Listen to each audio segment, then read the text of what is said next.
এই আমি এখন সজাগতাৰ সভাৰ কাৰণে ইয়াত সকলো মিলিত হৈছোঁ।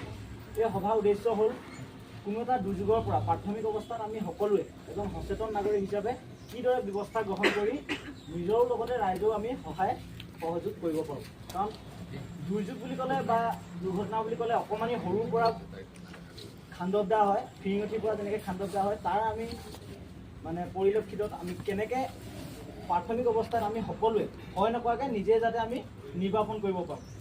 এতিয়া তাৰে দুৰ্যোগৰ এটা অন্যতম দুৰ্যোগ হ'ল আমি জুইটো আমাৰ সকলোৱে ভয় লাগে জুই দেখিলে, কিন্তু সেইটো সৰুৰ পৰা আৰম্ভ হয়, প্ৰথমে ডাঙৰ নহয়, সৰুৰ পৰা আৰম্ভ কৰোঁতে প্ৰাথমিক অৱস্থাত আমি কি ধৰণে ব্যৱস্থা ল'ব পাৰোঁ?